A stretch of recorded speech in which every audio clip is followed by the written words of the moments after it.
దేవునికి మహిమ కలుగును గాక. దేవుడు మన పట్ల ఎన్నో కార్యాలు చేస్తూ ఉన్నారు. వాటన్నిటిని మనం అనుదినం అనుభవిస్తూ ఉన్నాం. అయితే దేవుడు మన పట్ల చేస్తున్న కార్యాలకు మనం ఎలా కృతజ్ఞత చూపించాలి? ఎప్పుడైనా ఆలోచన చేశారా?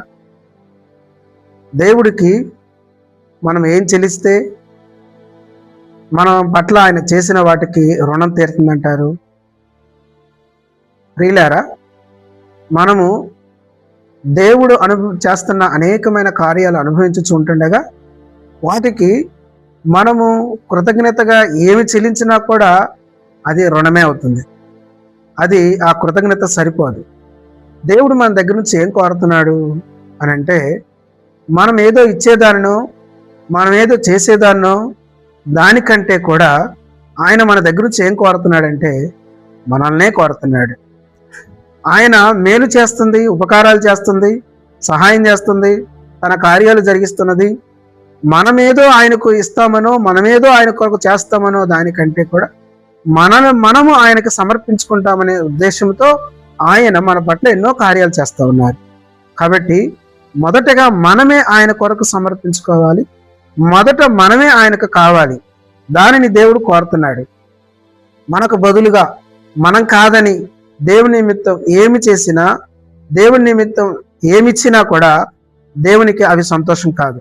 మీకా గ్రంథం 6వ అధ్యాయం 6వ వచనం అంటాడు, ఏమి తీసుకొని వచ్చి నేను దర్శించును, వేల కొలది పొట్టేళ్ళు, వేలాది నదులంతా విస్తారమైన తైలం, నా గర్భఫలం నీకు తృప్తినిస్తుందా? అవి సరిపోతాయా అంటాడు. నిజమే, అవన్నీ దేవుడు కోరట్లేదు.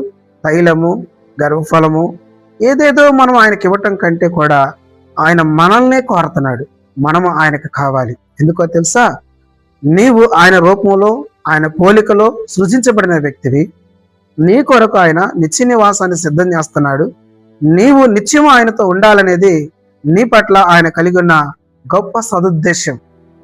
ప్రియులారా, నిన్నుగానే ప్రేమించే దేవుడు ప్రభువైన యేసుక్రీస్తు వారు. నీ కొరకు సిలువలో ప్రాణం పెట్టింది ప్రభువైన యేసుక్రీస్తు వారు. ఆయన సమాధిలో లేడు, కానీ సమాధిని జయించి తిరిగి లేచిన మృత్యుంజయుడు. ఆయన నిన్ను కోరుతున్నాడు. నువ్వు ఆయన దగ్గరికి వస్తే నిన్ను తన బిడ్డగా చేసుకోవడం మాత్రమే కాదు, నిన్ను ఇంకా అనేకమైన ఆశీర్వాదాలతో నింపి తన రెక్కల చోటున భద్రపరిచి నిత్య జీవంలోకి ఆయన తీసుకుని వెళ్ళటానికి ఆయన ఇష్టపడుతున్నాడు. మరి నీకు ఇష్టమేనా?